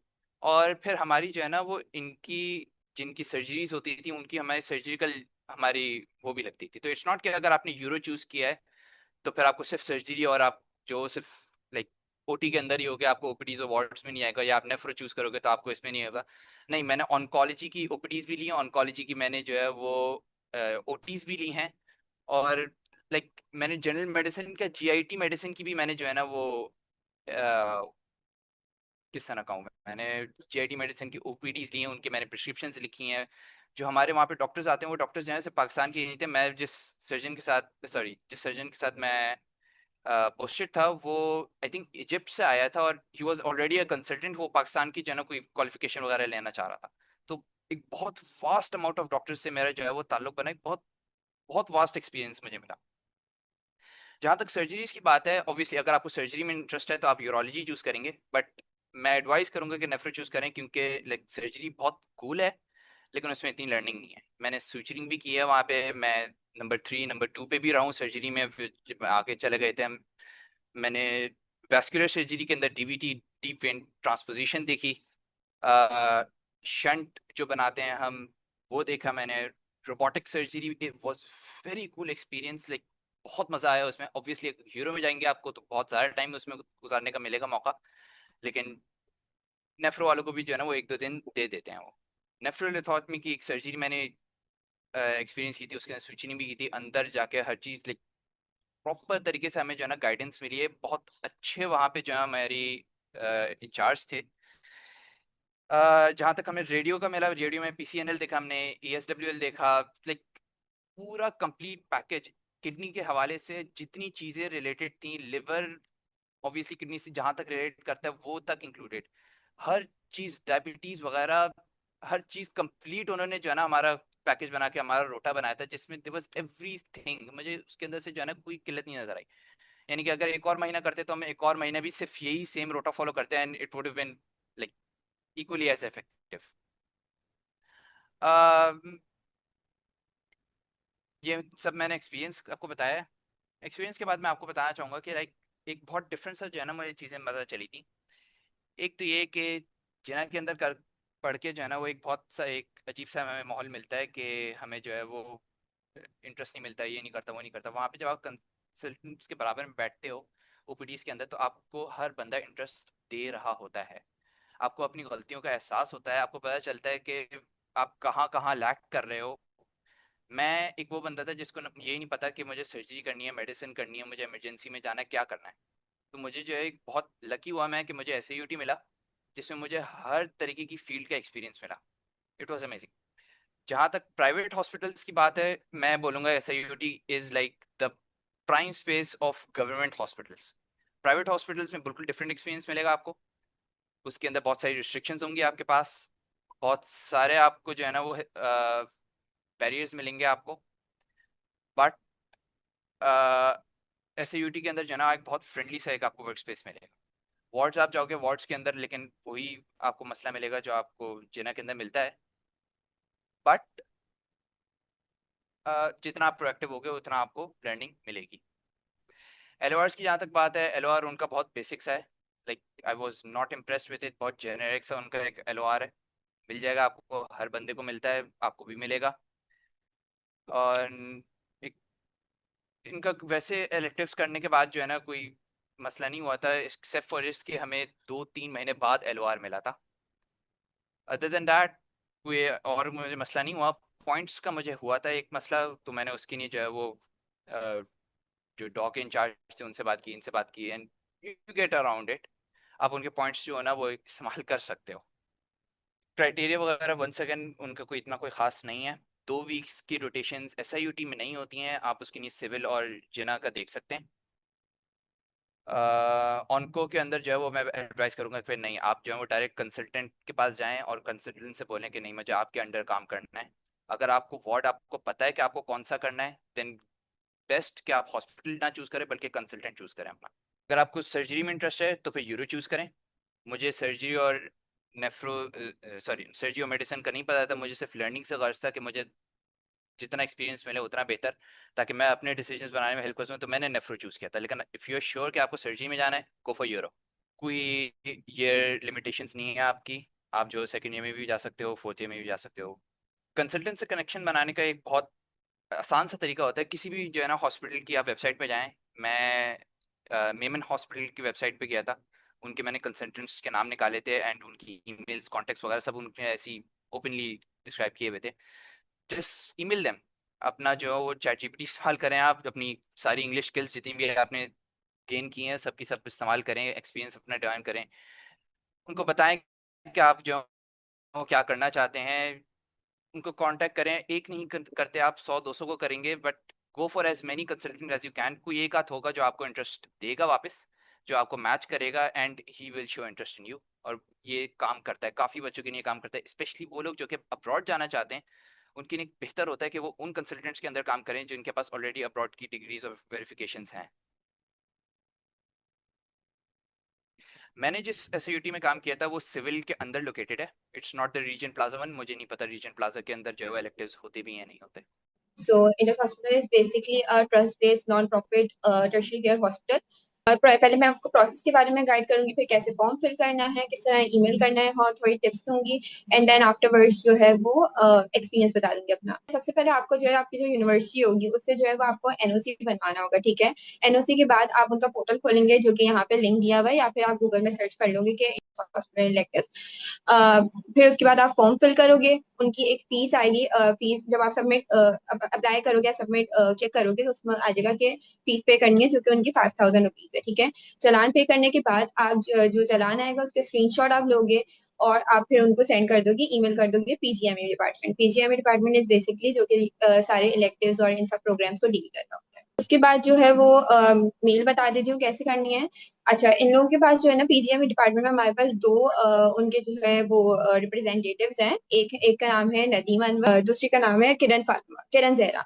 तो मैं सजेस्ट करूंगी कि आप नदीम अनवर को करें, बट अगर आप दोनों में से किसी को भी कर सकते हैं, बट जो नदीम अनवर है मैंने ये नोट किया कि वो जल्दी रिप्लाई वगैरह कर देते हैं। सही है। अच्छा, एक टिप ये है कि जब भी आप इनको मेल करेंगे तब आपको हमेशा जो मेल करनी है वो सुबह के वक्त करनी है, 8 से 9 बजे के वक्त करनी है। रीजन ये है कि वो 8 से 9 बजे की सुबह की जो मेल्स होती हैं उनका फौरन रिप्लाई दे देते हैं। अगर आप 5 बजे की बात करोगे, 5 बजे या दोपहर में करोगे, या 12 बजे की बात, 12 बजे की बात भी आ जाते हैं लेकिन लेट रिप्लाई आते हैं, लेकिन 5 बजे की बात करोगे तो वो इग्नोर हो जाते हैं, या तो उनके पास नीचे हो जाते हैं, या वो इग्नोर हो जाते हैं, या वर्किंग आवर्स खत्म हो जाते हैं, इस वजह से वो फिर नेक्स्ट डे नीचे हो जाते हैं, तो वो रिप्लाई नहीं करते। सही है। दूसरी बात ये है कि अप्लाई आपको 2 से 3 मंथ पहले करना है। अपना जो एनओसी है वो आप जो है वो बनवा के रखें, 2 से 3 महीने पहले बना के रखें, या 2 महीने पहले भी आप अप्लाई करेंगे, कोई मसला नहीं है। लेकिन अगर आपको अपनी स्पेशलाइजेशन के हिसाब, फील्ड के हिसाब से चाहिए तो फिर 2 से 3 महीने से पहले अप्लाई करें, ठीक है। जो आप चालान भेजोगे उसके बाद आपको ये जरूर चेक करना है कि वो आपको कंफर्मेशन जो मेल है वो भेज रहे हैं। नहीं भेज रहे तो आपको दोबारा जो है वो उनको मेल करना है, और क्योंकि ये जरूरी है। सही है। अच्छा, मैं बता दूं कि कैसे फिल करना है। सबसे पहले आपके पास एक सेक्शन आएगा पर्सनल डिटेल्स का, उसमें आप पर्सनल डिटेल्स अपनी जो भी आपकी रिस्पेक्टिव होंगी वो आप फिल कर दोगे, ठीक है।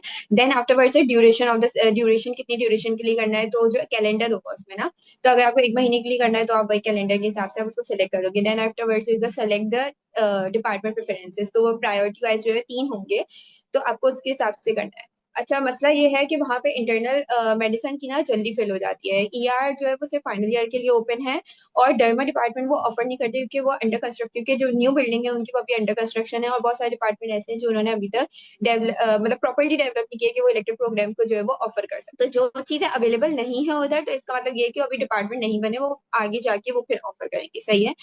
Then afterwards is the objective section. छोटा सा पैराग्राफ आपको लिखना होता है कि आप क्यों करना चाहते हो ना, बेसिकली कि आपका क्या मोटिव है इसके लिए। तो आप लिख दोगे कि मुझे एक्सपोजर चाहिए, या मुझे एक्सप्लोर करनी है फील्ड, जो भी आपका मोटिव है। सही है। Then afterwards is the reference section. अच्छा, रेफरेंस सेक्शन में क्या थोड़े से इश्यूज है। सही है। रेफरेंस सेक्शन में ना आपको उसमें लिखा होगा कि आप 2 रेफरेंसेस दें, तो वो रेफरेंसेस आपको अपने यूनिवर्सिटी के किसी प्रोफेसर का देना है जो आपको जानते हो, या नहीं भी जानते तो आप उनसे पहले बात करोगे, आप उनसे परमिशन लोगे, मेल कर दो, बात कर लो जाके, और उनसे बोलोगे आप अपनी जो ये डिटेल्स है मुझे दे, फॉर एग्जाम्पल मेल चाहिए होगी उसमें और उनका नंबर चाहिए होगा। सही है। तो आप उनको वो दोगे। अच्छा, रेफरेंस सेक्शन में एक एरर है उनका कि वहां पे जब आप क्लिक करते हो तो वो सिर्फ जो नंबर है, कॉन्टेक्ट नंबर है, उसमें सिर्फ एक नंबर जो है वो 1 एट अ टाइम जो है वो नंबर क्लिक होगा। सही है। तो आपने क्या करना है, आप जो है वो कहीं भी कॉपी एक नंबर उसको कॉपी पेस्ट करना है, डायरेक्ट जाके एक एक करके जो है ना वो इंसर्ट नहीं करना। सही है। तो परेशानी की बात नहीं, वो एरर है उधर। चाहिए। फिर उसके बाद आपका अटैचमेंट का सेक्शन आता है, इसमें सीएनआईसी है, फोटोग्राफ है आपकी, और एनओसी अटैच होगा। सही है। और फिर उसके बाद सबमिट का ऑप्शन आ जाएगा। सही है, सबमिट का ऑप्शन आने के बाद आपके पास फी जो है वो पेमेंट के लिए आएगी, चालान पे करने के लिए आएगा। अच्छा, वहां पे भी एक इशू है कि वहां पे दो मसले होते हैं। सही है, वहां पे दो मसले होते हैं कि अगर आपने चालान, जैसे मेरे साथ मसला हुआ था कि मैंने चालान पे कर दिया था, मतलब फी पे कर दी थी, लेकिन उसमें फिर भी आ रहा था कि फी पे नहीं हुई, जबकि जब मैंने अपनी ऐप में जाके देखा तो ऑब्वियसली फीस पे हो चुकी थी। तो फिर मैंने उनको सब कुछ एड्रेस कर दिया था कि भाई आपके उसमें ये प्रॉब्लम आ रही है, एरर आ रहा था, but I have paid the field. और अगर वो फिर भी बोलेंगे ट्रांजेक्शन हिस्ट्री दिखा रहे, तो आप वो ट्रांजेक्शन में आप जब जाते हो ऐप में तो आ जाते हैं स्क्रीनशॉट के लिए, तो आप वो भेज सकते हो, या फिर वो खुद ही बोलते हैं कि सबमिट हो गई। या फिर दूसरा मसला ये आया था जो मेरी फ्रेंड के साथ आया था कि उसकी पे नहीं हुई थी, तो फिर उसने अप्लाई नहीं किया था ऑब्वियसली। तो फिर जो भी मसला हो उनके, अगर कभी कभार एरर होता है, हो सकता है उस वक्त आ रहा हो, अब आपके पास नहीं आए, तो जो भी मसला हो आपने बस उनको, जो मैंने आपको दो मेल्स दी हैं, नदीम अनवर या फिर किरण जहरा, उनमें से किसी एक को करना है। नदीम अनवर को अगर आप करेंगे तो मैं ज्यादा प्रेफर करूंगी उनको करते, ठीक है, क्योंकि उन्होंने ही मुझे रिप्लाई किया था। सही है, एक्सपीरियंस मैं अपना शेयर कर लेती हूँ। एक्सपीरियंस मेरा जो है वो बहुत अच्छा एक्सपीरियंस था वहाँ पे इंडस हॉस्पिटल में। मैंने जो है वो अप्लाई किया था प्रेफरेंस के हिसाब से, वैसे मुझे डर्मा करना था, बट क्योंकि वो अवेलेबल नहीं था तो फिर मैंने इंटरनल मेडिसिन किया था फर्स्ट प्रायोरिटी में, बट वो फिल हो गया था, तो सेकंड प्रायोरिटी में मैंने गेस्ट्रो अप्लाई किया था। सही है, तो और थर्ड प्रायोरिटी वाज ऑर्थो, मैंने ऐसी रख ली थी।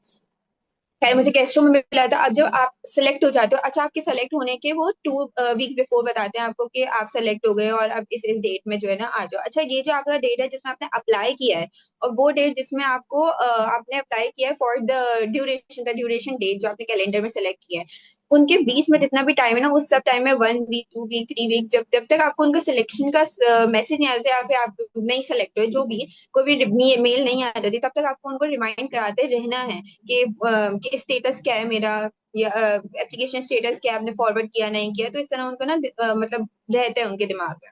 सही है। दूसरी बात ये थी कि मेरा एक्सपीरियंस जो है वो बहुत अच्छा रहा था इंडस हॉस्पिटल में। लाइक वहां पे अगर बात की जाए एथिक्स की, बात की जाए उधर इन्वायरमेंट की, बात की जाए नॉलेज की, बात की जाए एक्सपोजर की, बात की, मेरा बहुत अच्छा एक्सपीरियंस रहा था। लाइक वहां पे बहुत अच्छा इन्वायरमेंट मुझे बहुत अच्छा लगा। कि अगर बात की जाए patient staff relationship, doctor staff, doctor patient relationship, doctor doctor, even that मैं स्टूडेंट थी तो तब भी जो भी रिस्पेक्टिव मुझे मिलते थे वो बहुत अच्छे थे।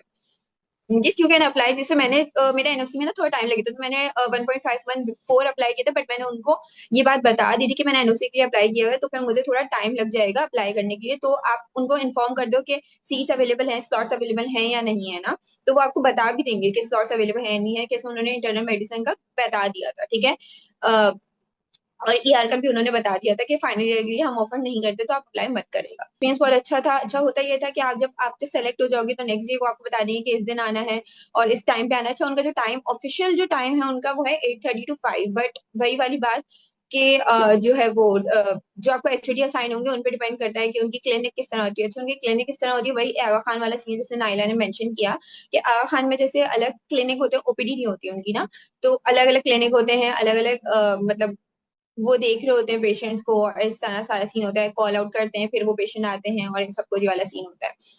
सही है। अब एचओडी टू एचओडी डिपेंड करता है कि उनकी क्लिनिक किस टाइम वो हो रही है। मेरे जो एचओडी थे उनकी क्लिनिक 8:30 to 1 होती थी, और उसके बाद आफ्टरवर्ड्स वो वार्ड विजिट करते थे। सही है, तो यही होता था कि मैं सुबह सुबह जाती थी।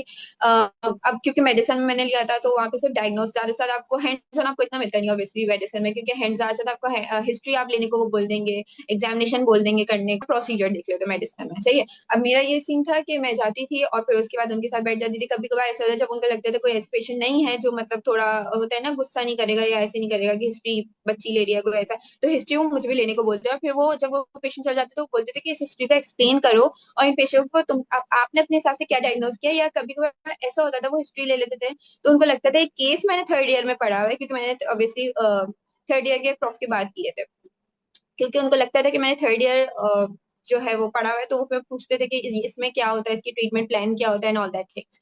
सही है। फिर उसके बाद कभी कभार ऐसा होता था प्रोसीजर, सॉरी एग्जामिनेशन कभी कभार हुआ, इतना ज्यादा नहीं हुआ क्योंकि वो हैंड्स ऑन इतना देते नहीं है। सही है।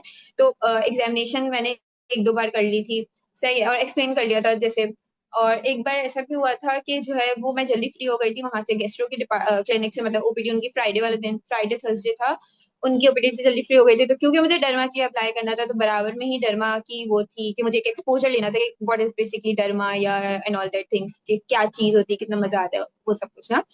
तो मैं फिर बराबर वाली उनसे पूछ के डर्मेट क्लिनिक में फिर चली गई थी। अगर इन केस अगर आपको नहीं मिलता है, मैं उस केस बता रही हूँ जिस फील्ड में आपको अप्लाई करना है, आपको मल्टीपल फील्ड को डिस्कवर करना है, तो एक टिप है कि अगर आप एक में अप्लाई करो और वहां से फ्री हो गए हो, तो दूसरी में अगर आपको चांस मिल रहा है उस परमिशन लेने के बाद, तो सिर्फ इंडस के लिए नहीं, सारे डिपार्टमेंट के सारे हॉस्पिटल्स के लिए, तो आप जो है वो इनसे परमिशन लेके उधर जा सकते हो। ठीक है, तो मैं उधर भी गई थी, तो उन्होंने बहुत अच्छे से मुझे एक्सप्लेन किया, उन्होंने हिस्ट्री दिलाई पहले। बस ओवरऑल यही एक्सपीरियंस था। अच्छा, वो लोग एलओआर नहीं देते, वो कंप्लीशन सर्टिफिकेट देते हैं उनका अपना ना, तो वो आपको मिलेगा और आप जो है वो फिर उनसे सिग्नेचर कराओगे जो आपके एचओडी होंगे। That's all from my side, और अगर कोई क्वेश्चन है तो आप पूछिए। रोटेशन इज ऑफ 1 मंथ, नहीं 1 मंथ की होती है, लीज इज 1 मंथ, और मैक्सिमम जो है वो आप कितने भी उसमें कर लो। सही है, share those email which we have to contact. Okay, मैं शेयर करवा दूँ। सही, thank you so much everyone, अल्लाह हाफिज। Thank you, Zilla. Now, up next, we have Mariam Zubair from final year, and she's going to be covering civil hospital. Assalamu alaikum everyone. So talking about civil, as we are mostly from, there are mostly students from Jinnah. So you all know how a basic government hospital functions, and civil is just that. One thing about civil is, like the difference between civil and other hospitals is that you get a lot of hands-on. You get to do almost anything that you want to do, that you wish to do, and that you are up for. Okay. So starting with the procedure, I think Barka has explained the NOC procedure very well. I'll repeat that in Jinnah, NOC is a very difficult task. Like they take 15 days, sometimes they take a month. In our NOC application, they made some mistakes so that our NOC was delayed further by 2 weeks. So I suggest that apply at least a month prior for Jinnah's NOC. Okay. As for civil, they have a very simple procedure. There is no fees, there is nothing like that. What you do is you basically get your NOC issued from Jinnah, and then you take that NOC, a written application to the MS office. It is basically the medical superintendent office that deals with all the elective related procedures. So you write an application to them. आप अपना NOC लेते हो, साथ में इसके अलावा आपकी transcript और आपका enrollment card. You take that to the MS office and they take 2 or 3 days. उसके बाद से आप वहाँ जाते हो, अपना letter collect करते हो उनसे. It is basically a letter that basically a letter to the department जहाँ पे आपने electives करने हैं, और फिर आप उस department के head के पास जाते हो और आपके electives जो है वो start हो जाते हैं. Talking about my experience, I did electives in emergency. So Jinnah में हमारे पास जो emergency है, it is basically like ER and trauma both in one place, but civil is different. Civil में आपके पास मेडिकल ER बिल्कुल अलग है और जो ट्रॉमा सेंटर है वो बिल्कुल ही अलग बिल्डिंग में. सो आई डिडंट नो दैट, तो मुझे लगा था कि एक ही जगह पे होगा, इसलिए मैंने जो है वो मेडिकल ER में अप्लाई किया था. But nevertheless it was a very good experience. कुछ इस तरीके की चीज़ें रन करती हैं कि डॉक्टर इमरान है, डॉक्टर इमरान जो है वो सिविल ER के हेड है. आप वहाँ जाते हो उनके पास. He is a very nice guy. अगर आपको NOC में कोई इशू होता है, आपका NOC नहीं भी आ रहा और MS ऑफिस वाले भी आपको अलाउ नहीं कर रहे, तो आप डायरेक्टली जा करके डॉक्टर इमरान से बात कर सकते हैं. डॉक्टर इमरान जो है वो आपको अलाउ कर देंगे. डॉक्टर इमरान ने हमें भी अलाउ कर दिया था कि हम जो है वो ऑलरेडी NOC आने से पहले ही अपनी रोटेशन स्टार्ट कर दें. Since I did it after my props, तो उस टाइम पे मेरे पास इतना टाइम नहीं था कि मैं वेट करती कि मेरा NOC आए फिर मैं स्टार्ट करूँ. प्रॉप फीस इतनी ज़्यादा नहीं. सो बहरहाल आपने डॉक्टर इमरान के पास जाना है. Doctor Imran will be the person जो आपको पूरी तरीके से कोऑर्डिनेट करेंगे वहाँ पे. यूजुअली व्हाट हैपेंस इज कि वो आपको ऑफर करते हैं कि आप जो है वो मॉर्निंग शिफ्ट में कर लें या फिर इवनिंग शिफ्ट में कर लें. उनका अपना ज़्यादा जोर होता है कि आप इवनिंग शिफ्ट में कर लें, सिंस मॉर्निंग शिफ्ट में डॉक्टर्स थोड़े ज़्यादा होते हैं. इवनिंग शिफ्ट में उनके पास भी डॉक्टर्स कम होते हैं, सो दे ऑल्सो नीड हैंड्स जो कि उनकी हेल्प करा सकें. ठीक है, बहरहाल जो भी आपको ज़्यादा फीजिबल लगे आप वो चूज कर सकते हो. इसके बाद से आपकी रोटेशन स्टार्ट होती है. ER में इट वाज लाइक 6 आवर्स का, 6 आवर की 4 स्लॉट्स थे.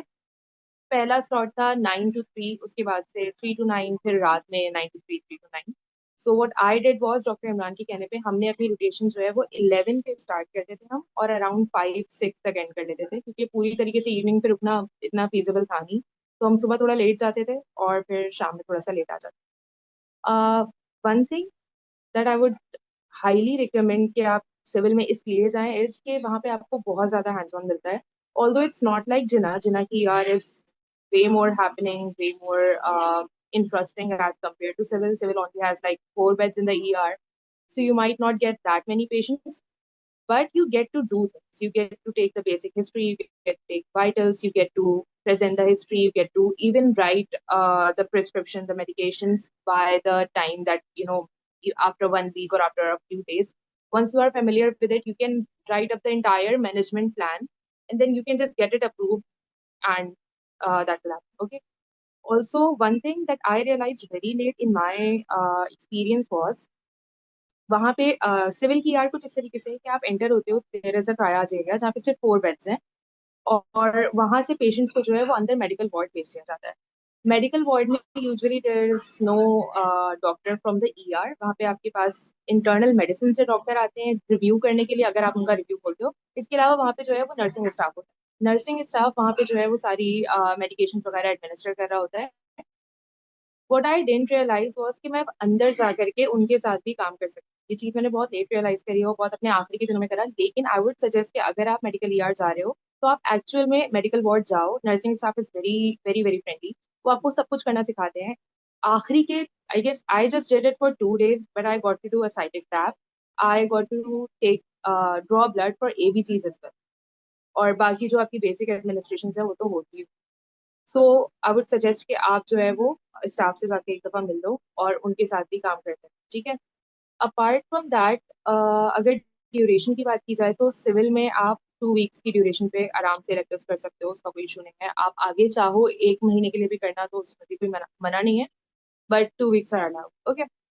एंड पे होता क्या है कि सिविल में आपको बेसिकली 2 चीजें मिलती हैं। There is a completion certificate and there is also LOR. तो कंप्लीशन सर्टिफिकेट जो है वो आपको एमएस ऑफिस से ही मिलेगा, और एलओआर जो है वो आपको डॉक्टर इमरान या फिर जो भी आपके रिस्पेक्टिव एचओडी होंगे डिपार्टमेंट के, वो इशू करेंगे। आपने doctor Imran usually gives you a template, आप वो प्रिंट कराते हो, उस पर साइन कर देते हैं। और एमएस ऑफिस जो है वो उनके लिए आप ये करते हो कि आप एक एप्लीकेशन लिखते हो वापस से कि we have completed our rotation and we have we have the permission from the HOD of the department। आप वापस वही HOD से साइन करवाते हो और एमएस ऑफिस लेके जाते हो अपनी एप्लीकेशन, और फिर तकरीबन जो है वो 3-4 दिन के बाद आपको वहाँ से कंप्लीशन सर्टिफिकेट मिल जाता है। That's it from my side. Questions अगर हैं तो आप लोग भेजते हैं।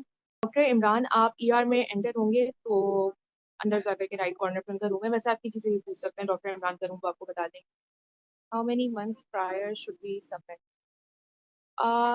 आई did it 1 month prior to that, और फिर मैंने आपको बताया मेरा एनसी वाला इशू हो गया था तो मैं डायरेक्टली चली गई थी, तो मैंने बिल्कुल भी वेट नहीं करा था। लेकिन ये था कि अगर हमसे पहले ऑलरेडी वहाँ पे हमारे जूनियर सिलेक्टिव्स कर रहे थे, उस वजह से हमें वो मॉर्निंग शिफ्ट देने में काफ़ी ज़्यादा रेजिस्टेंट थे, and they only give it after those juniors left. तो आप थोड़ा पहले चले जाओ ताकि अगर स्पॉट्स में कोई इशू है तो वो चीज़ हल हो जाए, ठीक है। जेपीएमसी और civil ER, honestly it depends on you. JPMC ER is very happening. It's very good again, but not everybody can handle that level of chaos.